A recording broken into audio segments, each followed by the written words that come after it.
യേശു ജനിച്ചപ്പോ ബൈബിളിൽ എഴുതിക്കുന്നത് ഹെറോദാവ് ഭയപ്പെട്ടു. ഇപ്പൊ ജനനത്തിങ്കൽ തന്നെ ഒരു രാജാവിനെ ഭയചകിതനാക്കിയ സിംഹക്കുട്ടിയാണ് യേശു കർത്താവ്. അപ്പൊ അവന്റെ ജനനത്തെ അനുസ്മരിക്കുമ്പോഴും ലോകം ഭയപ്പെടും.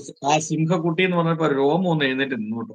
അതാ അത് സ്വാഭാവികമല്ലേ? കാരണം അവന്റെ ജനനത്തിങ്കൽ രാജാവ് ഭയപ്പെട്ടു എന്ന് പറയുമ്പം അതിൽ കൂടുതൽ കാര്യമുണ്ടോ? നിസ്സാരമായിട്ട് എവിടെയും കണ്ട് കാലിത്തൊഴുത്തിലെങ്ങാണ്ട് കിടക്കുന്നേ ഉള്ളൂ.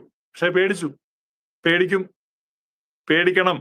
അതാണ് ദൈവപുത്രന്റെ മഹത്വം. മനസ്സിലായോ? അത് യാക്കോബായ സഭയുടെ ഈ എൽദോ പെരുന്നാളിന്റെ ലിറ്റർജിയിലുണ്ട്. സിംഹത്തിൻ പുത്രൻ നരനായി തീർന്നു. സിംഹത്തിന്റെ പുത്രൻ ഈ നരനായി തീർന്നു എന്ന് പറയുമ്പോൾ വൃദ്ധൻ ശിശുവായി തീർന്നു, സിംഹത്തിന്റെ പുത്രൻ നരനായി തീർന്നു. അത് വലിയ സംഭവമാണ്. ലോകത്തിൽ ഇപ്പം ലോകം പരിഭ്രമിക്കും. കാരണം ഈ ട്രൂത്തിനെ, കന്യക പ്രസവിച്ചത് ദൈവത്തെയാണെന്നുള്ള സത്യത്തെ തർക്കം വന്നു ഈ സഭയിൽ. ആ തർക്കം കാരണമാണ് ഇസ്ലാം ഉദിക്കുന്നത്. അല്ല, ഇസ്ലാം ഉണ്ടാവില്ല. അതായത് ക്രിസ്തീയ സഭകൾക്ക് ഈ കോൺഫ്ലിക്റ്റ് ഒഴിവാക്കാൻ പറ്റിയിരുന്നെങ്കിൽ ഇസ്ലാം ഉണ്ടാവില്ല. കാരണം ദൈവവും മനുഷ്യനും കൂടെ സംയോജിച്ചു എന്നുള്ളതെന്ന് ഇസ്ലാമിന് പ്രസക്തിയില്ല. ദൈവത്തോട് നരനെ സംയോജിപ്പിച്ചു. ദൈവത്തോട് നരനെ സംയോജിപ്പിച്ചു കഴിഞ്ഞാൽ പിന്നെ എന്താണ് ഇസ്ലാമിന്റെ പ്രസക്തി? ഒരു പ്രസക്തിയില്ല. അപ്പൊ അവിടെ ക്രിസ്ത്യാനികളുടെ ഇടയിൽ തർക്കം ഉണ്ടായി, ഭിന്നത ഉണ്ടായി. ആ ഭിന്നതയുടെ ഇടയിലൂടെയാണ് മുഹമ്മദിന്റെ മതം കയറി വരുന്നത്. അന്ത്യോക്യയിലെ പാത്രിയർക്കീസ് മാർ സേവേറിയോസ് പറഞ്ഞു, മറിയം സംശയം കൂടാതെ ദൈവമാതാവ്. സേവേറിയോസിനെ നാട് കടത്തി. സേവേറിയോസിന്റെ വിശ്വാസത്തിൽ ക്രിസ്തീയ സഭ നിന്നിരുന്ന സേവേറിയോസിന് ശേഷം ഉടനെ അടുത്ത് വരുന്ന മുഹമ്മദാ. സേവേറിയോസിനെ നാട് കടത്തിയത് കൊണ്ടാണ്, അദ്ദേഹത്തിന്റെ വിശ്വാസത്തെ തമസ്കരിച്ചത് കൊണ്ടാണ് ഇസ്ലാമിന്റെ ഉദയം ഉണ്ടായത്.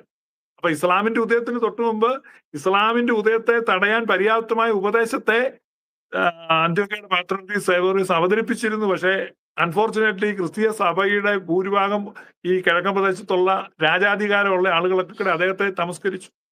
ഒരുപിടി ആളുകൾ സത്യവിശ്വാസത്തിൽ നിലനിന്നു. ആ സത്യവിശ്വാസികൾ പിൽക്കാലത്ത് മുസ്ലിമുകളാൽ തന്നെ ഉപദ്രവിക്കപ്പെട്ടു. കാരണം അവർ ഈ ദൈവവും മനുഷ്യനോട് യോജിച്ചു എന്ന് പറയുന്നത് അവരെ സംബന്ധിച്ച്, മുസ്ലിങ്ങളെ സംബന്ധിച്ച് അതിനെന്താ ഒരു വാക്ക് പറയും, പിന്നെ നമ്മൾ ഹെരസി എന്ന് പറയുന്ന പോലെ അവന്മാരെ കാഫറുകളാണ്, അല്ലെ കാഫറല്ല വേറൊരു വാക്ക, അവന്മാര് കൊന്നുകളഞ്ഞു. അപ്പൊ സത്യസുവിശേഷം മറിച്ചത്. അതുകൊണ്ട് ക്രിസ്തുമസ് എന്ന് പറയുന്നത് ഇന്നും മുസ്ലിങ്ങൾക്ക് തലവേദനയും ആ നന്മകളും ക്രിസ്തുവിൽ നിന്നാണ്. ലോകത്തിന്റെ വെളിച്ചം ക്രിസ്തുവാണ്. അല്ല, നിങ്ങൾ ഒരു കാലഘട്ടത്തിൽ സഹിഷ്ണുത ഒന്നും കാണിച്ചിട്ടില്ല. അങ്ങനെ നിങ്ങൾക്ക് സഹിഷ്ണുത ഉണ്ടായിരുന്ന ആ സഹിഷ്ണുത എന്താ ഇപ്പൊ ഇല്ലാത്ത? സഹിഷ്ണുത കാണിക്കുന്ന ക്രിസ്ത്യാനികളാണ്. നിങ്ങളിപ്പോ ക്രിസ്ത്യാനികളുടെ ദേശത്ത് മുസ്ലിങ്ങളും ഹിന്ദുക്കളും ഒക്കെ അമ്പലം നടത്തുന്നു, മുസ്ലിം മോസ്ക് നടത്തുന്നു, ഒക്കെ നടത്തുന്നു. ആരെയും തല്ലുന്നില്ല, കൊല്ലുന്നില്ല.